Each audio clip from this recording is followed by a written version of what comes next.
When the last harvest ended, and the fields turned to frost, the world grew quiet, but not peaceful. Firewood became gold, bread grew harder, and hope thinner behind wooden doors. People waited for the sun to return, but winter came not only with snow. It came with hunger, with sickness, with death. The cold did not knock, it settled and stayed. In the late months of the year, when the days grew shorter and the earth grew still, medieval life began to shift into survival. The fields, once full of motion, now lay frozen and dead, and the people who had tilled them were left with whatever they had managed to store: barley, oats, rye, dried meat, pickled vegetables, root crops. If they were lucky, but there was never enough, there was never plenty. Because even the best harvest could spoil, and even the fullest granary could run out before the spring returned. The poor suffered the most. Their homes were not homes as we know them, but simple huts, with no insulation, walls made of wattle, and daub and thatched roofs that let the wind whisper through every crack. They slept beside the hearth, not for comfort, but for warmth, with straw on the ground and lice in the straw. They huddled together under thin wool and thicker silence as the snow piled outside and the woodpile grew smaller each day. Children grew thin and elders grew quiet. Sickness came easily and left often with no cure. Fever, cough, frostbite, none of it was rare and none of it was treated. They burned herbs when they could afford to, they bled the sick when they could not, and they prayed always. They prayed for the sun to return, for the ice to leave, for the hunger to ease, but the prayers often echoed unanswered beneath the grey skies that offered no warmth, only more time, more cold, more waiting. Of course, and so the cold stretched its fingers into every corner of medieval life, pressing into the bones of farmers, blacksmiths, children, monks and mothers alike. For the lords in their stone keeps the fire still burned, though even they were not spared the draughts that crept through the cracks of old stone walls. But for the villagers who lived in the shadow of those castles, winter was not an inconvenience. It was a threat, a season to be endured, not enjoyed. Every step outdoors meant braving the frost that bit at the skin and numbed the fingers. Water froze in wooden buckets. Bread became so hard it had to be soaked before it could be eaten, and every task took longer, every breath turned to mist, and every chore carried the weight of exhaustion. Wood was life, and yet it was scarce. Not every family had enough trees on their land, and gathering from the forests of the Lord was forbidden, punishable by fines or worse, and so the poorest burned dung or straw or nothing at all. They wore every piece of clothing they owned at once. They patched old cloaks with scraps. They boiled the same soup again and again, watering it down each day as the ingredients dwindled until there was nothing left but warm water, and the memory of carrots cold made everything slower and everything harder. Animals had to be kept alive through the long months, and that meant feeding them when there was barely food for people. Cows and sheep might be slaughtered to save the hay and the meat, salted or smoked if one had the means. If not, it was eaten quickly before it could rot, and the bones were used for broth, which might be sipped in the dark by candlelight. If a candle could be spared, sickness followed the cold like a shadow. Respiratory illness was common, and deadly fevers came without warning and stayed without mercy. There were no antibiotics, no doctors as we know them, only herbalists and prayer and luck. Those who caught the worst chills often never warmed again, and in many homes the sound of coughing replaced the sound of conversation for days or weeks, until it stopped one way or another. Church taught that suffering was part of salvation, and so people bore the cold not only with silence, but with a grim sort of faith, believing that their pain here would make their reward greater in the next life. Priests gave sermons, even in freezing chapels, and nuns walked barefoot on cold stone floors, as a form of penance for sins they might not even have committed. In the darkness of early winter mornings, the bells would ring, and villagers would trudge through snow and wind to attend Mass, wrapped in whatever scraps of wool they had, clutching each other for warmth, and hoping that God saw their effort. Children were taught early not to complain, not because their voices weren't heard, but because there was no solution. They were told to help gather firewood, to keep the hearth going, to fetch water from frozen wells, to rub their hands together and keep moving, because stopping meant cold, and cold meant pain, and pain meant danger.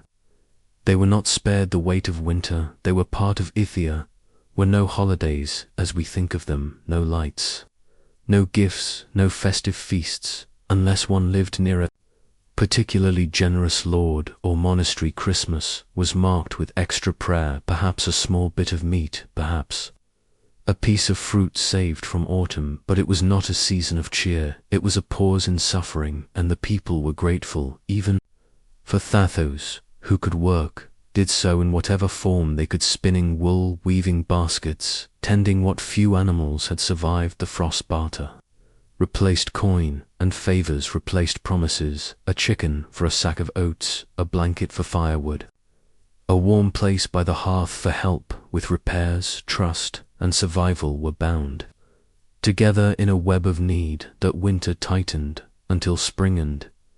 Yet despite it all, the people endured. They told stories in the dark to keep children calm. They sang songs quietly beside the fire to remind themselves of life. They carved small things from wood or bone to pass the time, and they watched the sky for signs that the worst was ending. The first bird returning, the first bud on the branch, the first drip of melting snow from the roof. These small miracles were remembered and repeated, and in those small things they found hope, not because the suffering had ended, but because it would end eventually. But not yet, not in January, not when the wind screamed through the trees like wolves, and the paths to the next village were buried in snow, and not when the night came early and stayed too long, not when the candles were half gone and the bread was quartered, not when the frost turned to ice inside the windows, and the silence was broken only by coughing and creaking wood. And so they waited and prayed and endured against the counted days, not by calendars, but by aches and empty sacks, by the number of times the stew had been watered down, or how many times the children had asked if it was spring. Yet the answer was always soon, and yet soon never felt close enough. The cold did not leave quickly, it lingered. It made sure it was remembered. It took something from every house, a life, a goat, a barrel of grain, and it left behind the lesson that nature could not be reasoned with, only survived, and that was winter not a season, but an ordeal, not a change in weather, but a change in life, a time when everything stopped except the cold, and the will to keep going until the thaw returned. As February crept in, the days began to stretch just slightly, but the cold did not yet retreat. It clung to the land with a kind of tired cruelty, more wind than snow, more wet than white, and in many ways harder than the harshness of deep December. The people had passed the point of counting days, and now counted losses. Instead, the sacks of flour that had emptied, the animals that had perished, the neighbors who had fallen ill, and the ones who had not recovered. Funerals were rare, not because death was rare, but because the ground was too hard to dig. Many were buried only when the earth thawed, sometimes weeks later, sometimes months, their bodies wrapped in cloth and stored in frozen barns or cellars alongside what little food remained in this world. Death did not always come suddenly. Sometimes it came slow, in the form of thin limbs and hollow eyes. Hunger had a look that everyone knew, and when someone began to move more slowly, speak less, sit longer by the hearth, the others around them began to prepare, not because they were cold-hearted, but because they had seen it before and would see it again. In some households, hope began to give way to desperation. Though theft was rare in summer, it was not uncommon in winter, when a loaf of bread could be worth more than a coin, and a dry piece of firewood could save a child from frostbite. some would sneak into barns to steal straw or into stores to take old root vegetables that had begun to rot. In better times such things were thrown away, but in winter everything had value, even moldy cheese, even cracked grain, even the bones left from soup which could be boiled once more just to make the water taste like something other than empty and sand. Then came the time of waiting, not for snow to fall or for storms to rage, but for something more subtle, for the first signs of mercy, a morning when the frost on the windows melted. Before midday, a puddle forming on the thatch above, where ice had once clung, a bird's song in the distance, or the sound of water running somewhere beneath the ice. These signs were sacred not because they were rare, but because they meant the world was slowly remembering warmth. And that was everything. The old people said that winter always breaks your back before it breaks itself, that it must take one last toll before it yields, and so March was not met with celebration but with caution. The people did not trust the sky even when it was blue, and did not trust the wind even when it was still, because they knew from bitter experience that false spring was a cruel trick, and that the snow could return even after the flowers had tried to bloom. They had seen it before and would see it again, and yet the soil began to soften, and the tools once hung in corners were taken down and sharpened again, and in the fields people walked slowly, their boots sinking into thawed mud, their eyes still cautious, their hands still cold, but their hearts beginning to stir again with the first flickers of renewal. The work of survival now turned toward the work of planting, toward preparing for the next cycle, because winter would return, and they had to be ready for it. Again, this knowledge was not heavy, it was simply part of life, the same way the sun rose or the rain fell. And so when the snow melted fully and the buds returned to the trees, there were no loud songs, no great celebrations, only the quiet, grateful return of motion and purpose and breath. And that was enough, because they had survived again, and that was never guaranteed. And for those who had lost, they mourned, not with tears but with silence, with the planting of seeds, with the mending of roofs, with the turning of soil, because life went on, not because it was easy, but because it had to, and winter had not won, and that was all that mattered. Of course, and though spring had arrived and the snow had melted from the roofs, the memory of winter clung to the people, not just in their minds but in their bones, in their habits, in the way they rationed food even when stores were full again, in the way they watched the sky each evening as if searching for the first frost before its time. They did not forget winter, because forgetting meant repeating its mistakes. And so they planted carefully, they salted meat more than they used to. They gathered firewood, not just for the season ahead, but for the season that would return again, because winter always returned. The children who had survived were a little quieter. Now they had seen what hunger did to their neighbors. They had watched parents weep without sound over cold bodies. They had listened to their own stomachs cry out in the night, and had learned not to speak of it. They grew faster somehow, and not just in height. They learned to help faster, to work harder, to save more, because winter had taught them that childhood was a season even shorter than summer.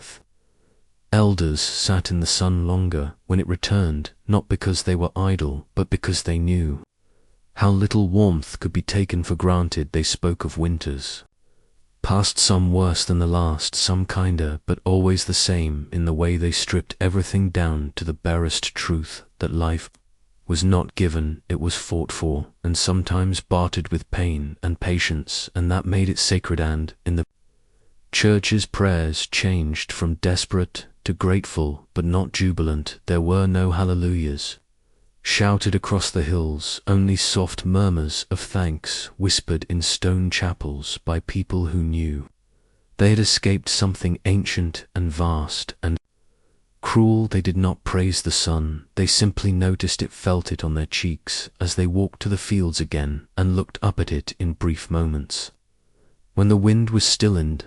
Yet even in warmth the work did not end, because summer was not Rest, it was the long, hurried preparation for what would come again. The planting had to be done quickly, the weeding constantly, the storing with great care, grain kept in dry places, high from the ground, meat smoked or salted with the precision of memory, vegetables grown in rows that could be harvested early if the frost came soon, because frost always came soon too.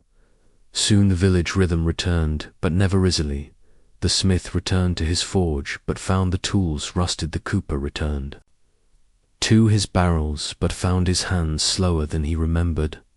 The potter returned to her wheel, but felt the cracks in her joints from months. Without use, winter did not end cleanly.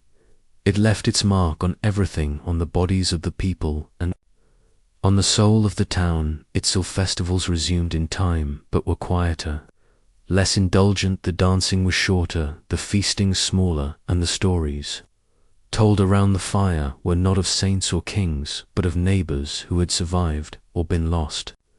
They told of the boy who froze in the field, the old woman who fed others before herself, the family who sang hymns when the fire died, not because they were joyful, but because singing kept the children from crying. And these stories were not sad in the way tales are told to evoke sorrow. They were quiet truths spoken plainly, with no need for embellishment, because every listener knew what it meant to be cold.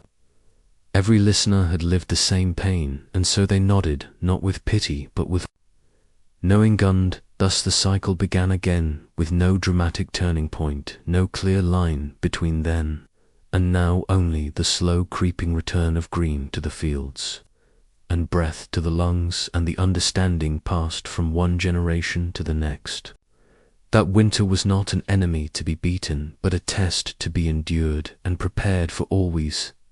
Young listened to these words and did not scoff.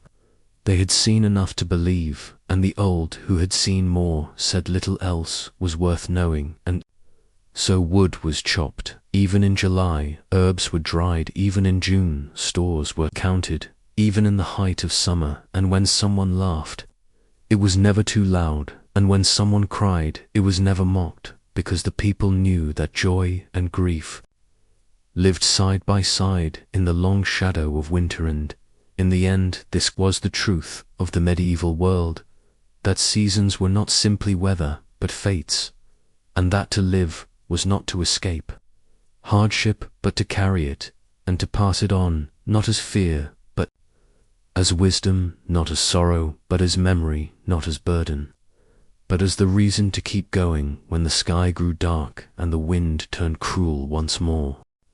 And as the years passed, the winters never changed, but the people did. They became quieter, more cautious, not in fear, but in respect for what the cold demanded from them. Every person who lived through many winters carried a certain weight behind their eyes, not sadness exactly, but the heaviness of memory and the awareness that life was fragile and always had been. They did not speak often of suffering because there was no need. It was understood the same way the turning of the earth was understood, the same way fire needed tending and grain needed storing. It was simply part of the rhythm of being. Alavath land remembered to the trees, bore scars from the axes that had stripped them bare during desperate months, and the soil beneath the forests was scattered with old footprints where people had searched for fallen branches, for anything that would burn. And though the grass grew again each spring, the marks of hunger were carved deeper than any plough could reach. Old fences, once built to keep in livestock, stood broken from the weight of snow and the force of storm winds. Roofs sagged under their repairs, patched with straw and prayer and hope that the next winter might be gentler, though few ever were there were no true recoveries, only rebuildings, and even joy had its limits. People laughed more in spring, but not too loudly. They feasted after harvest, but always kept a portion, back stored away, wrapped in cloth or dried in salt, as if afraid to trust the bounty completely, because trust was a risk, and the memory of cold was never far behind. It was in every cautious movement, every rationed loaf, Every sleepless night when the wind began to howl outside once again, and still they endured, not because they were strong, but because there was no other way. Endurance was not a virtue, it was a necessity. The mother who rose before dawn to feed her children did not call herself brave, she simply did what had to be done. The father who walked through snow to mend a neighbor's fence did not speak of sacrifice, it was just life, and life did not ask for comfort, it asked only for effort, for persistence, for quiet determination in the face of things too large to fight in. The church bells sounded different in winter, echoing longer through the still air, heard from farther away, and yet not louder but lonelier. The sound did not gather crowds. It reminded them of the hour, of the ritual, of the thin thread connecting them to each other, to the divine, too. Something beyond their frozen world, but even that thread felt brittle when the sky was grey for days without end, and the animals cried out in hunger, and the candles burned. Loathe monks in their stone monasteries felt it, to their chants grew softer their steps, slower their hands, more cracked from cold water, and their ink froze in the inkwells of unheated scriptoria. They did not write epics or grand theology. During winter, they copied psalms and practical instructions for storing grain, for mixing herbs, for tending to the dying, not because they lacked imagination, but because winter demanded only what was useful in the cities. It was no better. The streets turned to slush and ice. The poor huddled in doorways and alleyways. Children begged for coal, women sold scraps and favors for bread, and the well-off turned their faces away, not out of cruelty, but out of habit, because winter taught even the gentle to guard what they had, and the world became a little harder with every falling snow. And so it went, year after year, generation after generation, each winter a quiet war against time and cold and hunger, and each spring a narrow victory, never complete, never without loss, and never for long enough to forget. But in that quiet war there was something unspoken that bound people together more than feasts or festivals ever could, the shared understanding that they had walked through darkness together, that they had survived together, that even in silence, even in the dead of winter, they had not been alone, and in the smallest moments there was peace. The first time the sun warmed a stone wall, the first time a child laughed again after weeks of coughing, the first fresh egg after the hens returned to laying the first green shoot rising through the snow. Those were the victories, not grand, not sung, but remembered, and in that memory they found the strength to face the next winter, and the next, and the next, because that was the rhythm of life, not triumph, but return, not escape, but endurance, not warmth, but the promise that warmth would come again. And when the old ones died, their stories did not die with them, not entirely. They lived on in habits passed down in the way. Firewood was stacked tightly and high, even in warm months, in the way mothers warned children not to waste the broth, not to leave doors open, not to trust the sun too quickly, because it could vanish as easily as it came. The past lingered in the bones of villages, in the cracks of cold churches, in the frostbitten corners of memory, and though no one spoke of it at length, everyone understood that winter was not just a season, it was a teacher, and the lessons it gave were not written in books. They were carved into the rhythms of life, into the quiet between meals, into the urgency behind every harvest, into the worn hands that moved faster in October than in June, into the way neighbors looked at each other when the wind changed direction and the days began to shrink. It was not fear exactly, but recognition, the returning knowledge that life was always perched on a narrow ledge, and the drop below was cold and long and hungry. No matter how many winters passed, there was always another one waiting, and so no one let go completely, no matter how green the fields became, no matter how sweet the air smelled in May, no matter how loudly the birds sang. There was always a moment of pause, a glance to the sky, a hand resting on the grain sack, just to make sure, just in case. And yet for all its cruelty, winter gave something back, not kindness, not comfort, but clarity. In the long months when the world was stripped of all softness, people saw each other more clearly. The neighbor who shared his firewood became more than a man. He became the warmth that saved a life. The midwife who came in the night through snow became more than a helper. She became a guardian of breath. The child who held their sibling close to share warmth became more than a child. They became a light in the dark winter, revealed things that summer hid: the strength behind silence, the love behind small gestures, the courage behind routine. And that was why, even when spring came and the flowers bloomed again, the people never spoke of winter as something to be hated, only something to be endured and remembered, because to forget, it was to be unprepared, and to survive, it was to carry a piece of it always. And so the cycle turned once more, and though the world changed, though kings rose and fell, and wars came and went, and borders shifted, the winters stayed the same, cold and merciless, but also honest. And those who listened, who prepared, who remembered, they survived. And in surviving, they passed down the most important story of all, not of heroes or battles or saints, but of the quiet power of people who faced the cold with bare hands and burning hearts and lived.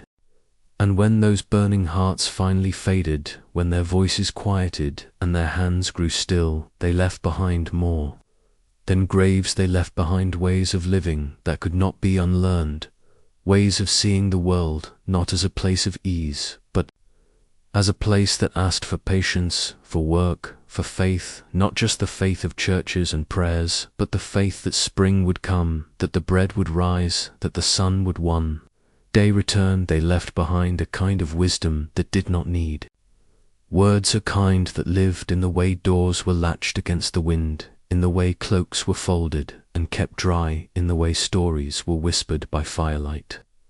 Two children with wide eyes who listened and understood more than they could say. And those children grew and they passed it on, not in lectures but in glances, in habits, in the way they measured salt and wrapped wool around their wrists, in the way they lit the hearth before the sky turned grey, and watched the smoke to see where the wind was blowing, because that mattered. Everything mattered when winter came, and everything forgotten became something regretted.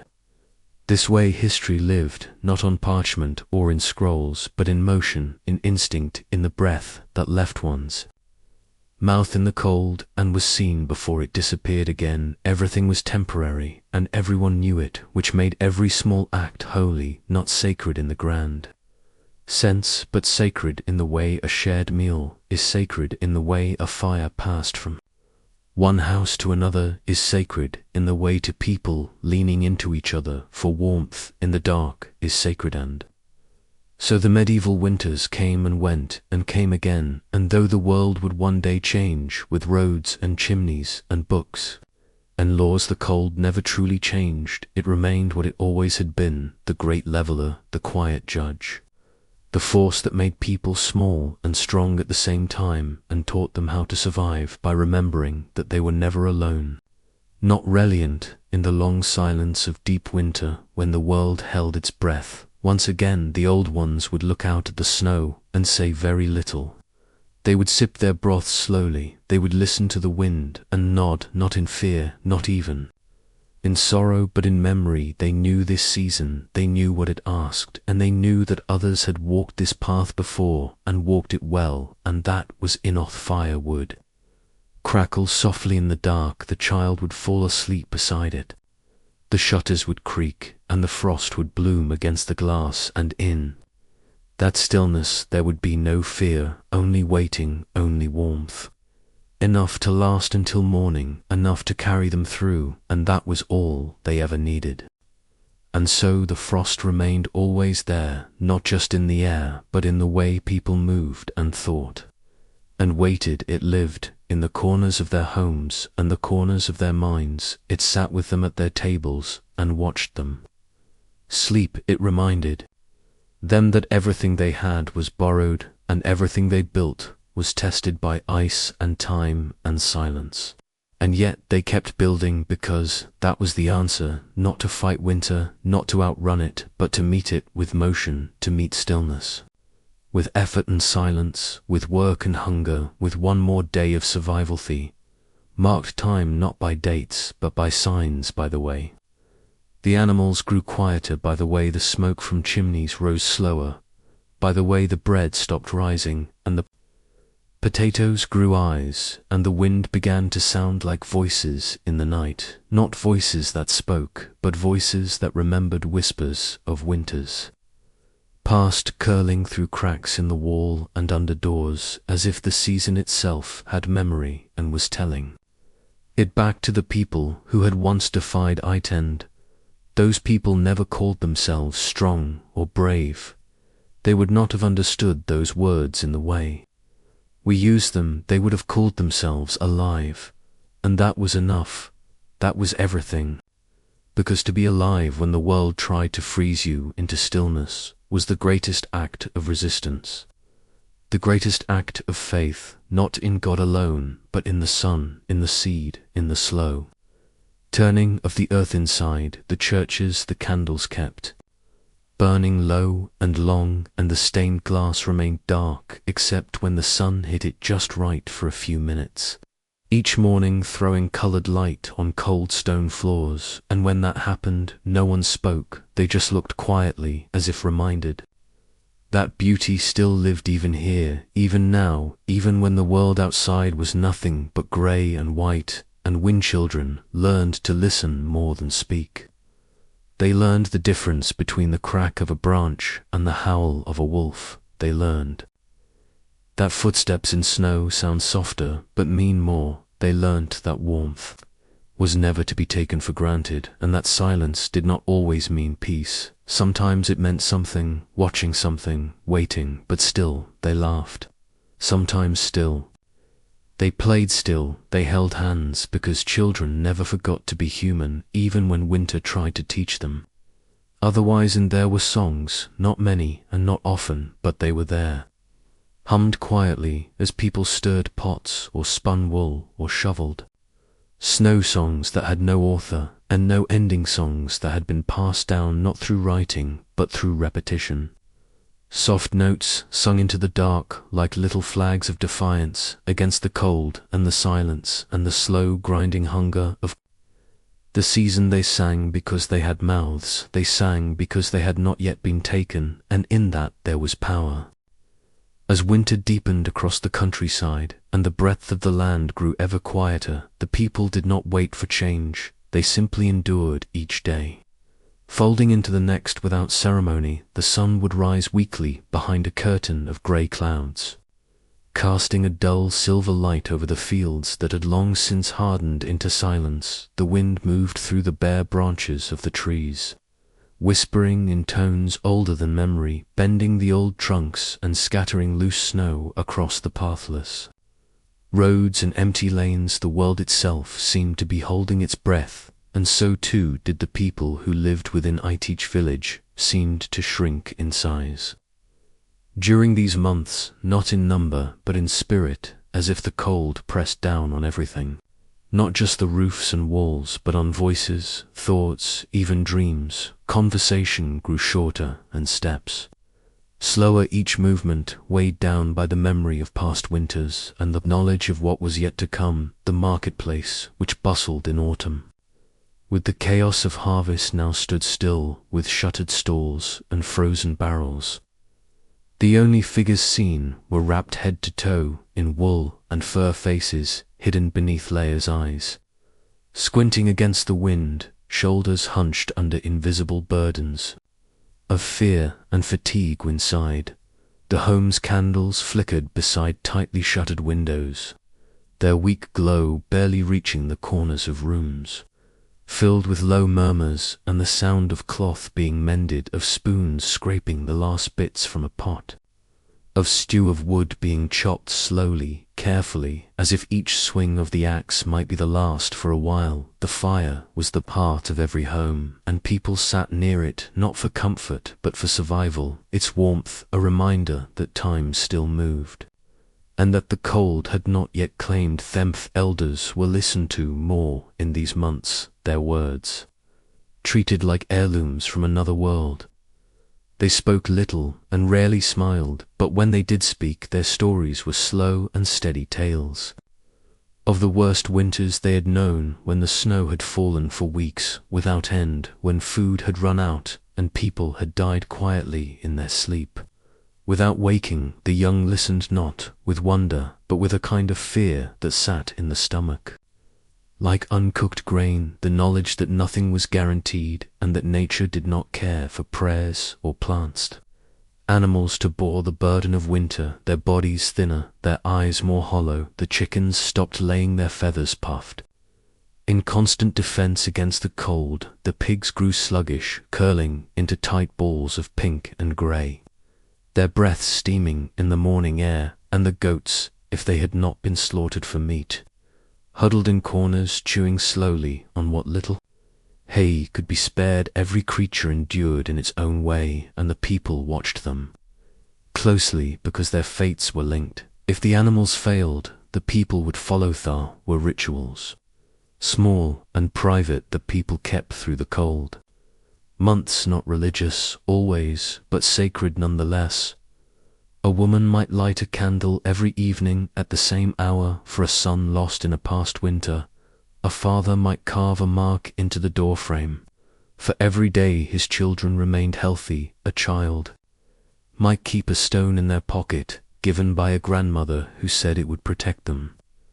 These things were not magic, but they were anchors, and in a world where the wind could tear the roof from your house, or illness could steal a life in a single night, anchors were precious. And death came, it always came, not loudly, but with a hush, with a stillness that was felt before it was seen. When someone stopped speaking, when they slept too long, when their hands no longer warmed near the fire, was when people knew, and though they mourned, they did not wail. Not in winter. Grief was quiet and efficient, because the dead had to be buried quickly, or else kept somewhere cold until the thaw, and so families dug with frozen fingers into the earth, or stacked stones into cans, or wrapped the body in cloth and whispered promises of a better world beyond the snow. But life did not stop for grief. There were still mouths to feed, fires to tend, roofs to patch. People moved through their sadness like soldiers through fog, not waiting for it to lift, but walking until they could feel something other than weight. Sometimes it never happened.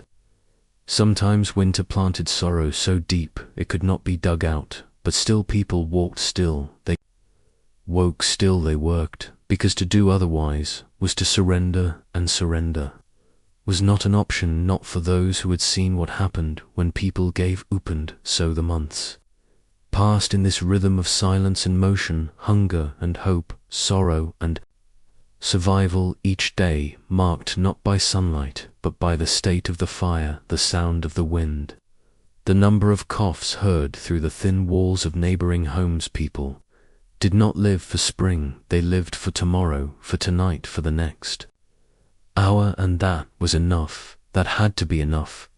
The churches, the monks, lit their candles in long lines, rows of tiny flames, dancing in the draughty darkness, chanting psalms that echoed like ghosts in the empty naves, their voices low and even and endless, the sound like the creaking of old trees beneath snow. They prayed not for miracles, but for mercy, not for warmth, but for the strength to endure the cold. Their faith was not born of reward, but of repetition, and that made it unshakable, the kind of faith that came not from heaven, but from habit and hardship, and the simple refusal to fall apatand outside in the world beyond the walls. The snow kept falling, the rivers froze, the sky remained empty of birds, and the people waited not for joy, but for the possibility of less suffering, for a morning when the frost was thinner, when the bread lasted longer, when the cough did not return, and in that waiting they found a kind of strength, the kind that does not roar but breathes, the kind that does not shine but glows, the kind that winter could not take, no matter how long it stayed. And in the dim corners of the world where the sun rarely reached and the frost never truly left, the people learned to measure time not in days or weeks, but in how many logs were left by the door, in how long it took the stew to thicken, in the sound of boots crunching through snow, or the absence of that sound. They counted time in silences, in the spaces between coughs, in the hours between wind gusts, in the breaths between prayers, and when the thaw began at last, it was not with fanfare or song, but with a drip, a trickle, a sigh from the earth itself, as the great stillness loosened its gripe in the barn. The animals stirred with more urgency, their breath still steaming, but their eyes brighter. The hens began to cluck again, testing their voices as if waking from a long mute dream. The sheep grew restless, pressing toward the light that filtered in through the slats of wood, not because they understood the season, but because something inside them remembered warmth, remembered grass, remembered movement, and the people watching them felt the same strange stirring, not joy, not yet, but the memory of what joy had felt like before the cold. Kamitha, earth softened slowly and with reluctance, as if testing the intentions of those who had survived her longest trial. Puddles formed along the sides of dirt roads, where snowmelt pooled into muddy hollows, and children stared at their reflections, not with vanity, but with awe, as if to see their own faces.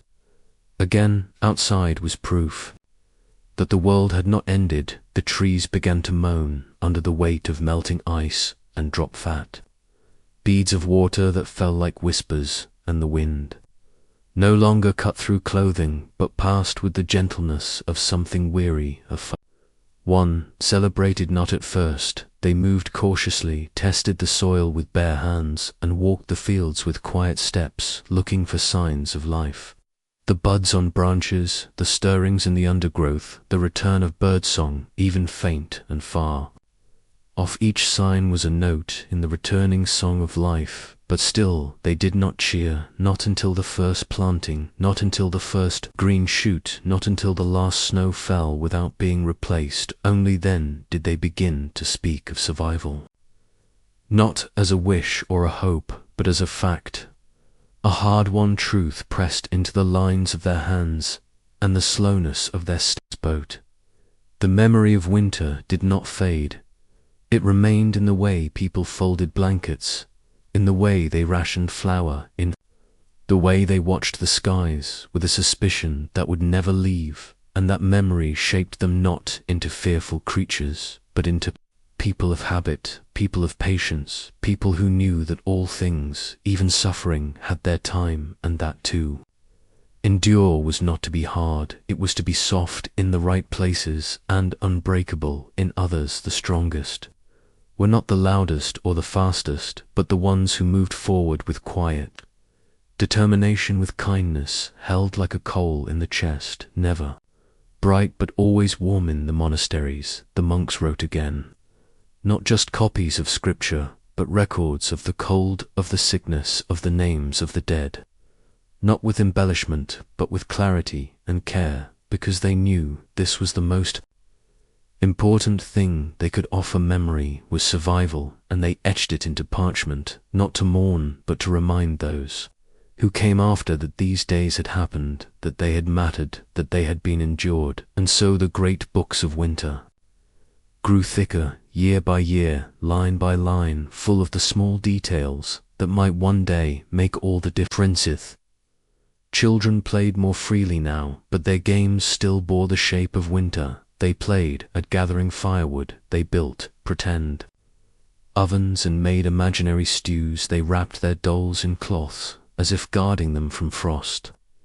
And they never strayed far from home, even when the fields were green and the rivers flowing, because they had been shaped by silence, by the hush of cold, by the nearness of fear. And though they laughed now, the laughter was quieter, as if still learning how to be loud again. In the festivals, when they returned, were different, not less joyful, but deeper, more rooted, the dancing slower, the songs Older, the food richer, not in taste, but in meaning. Every loaf had weight, every drop of honey was holy because these things had been absent, and their return was not just a pleasure, it was a miracle. And when people raised their cups and toasted the spring, they did not do so loudly, they did it with bowed heads and full eyes, because they knew that not everyone had made it, and every smile carried the shadow of a name not spoken. And still each year winter returned, never with less cruelty, and never with apology. It swept down from the mountains, and across the fields it turned rivers to glass and trees to statues, and yet the people no longer met it with fear. They met it with readiness, with wisdom, with the quiet tools passed down from those who had endured before them. They salted their meat in early autumn, they stacked wood high and tight. They mended roofs before the first frost, and when the first snow fell, they did not flinch, they nodded, they braced, they endured. For this was the rhythm of life, not a straight line, but a circle, and every circle had its dark arc, but also its return to light. And so the people endured not because they had to, but because they knew how, and that knowing was everything.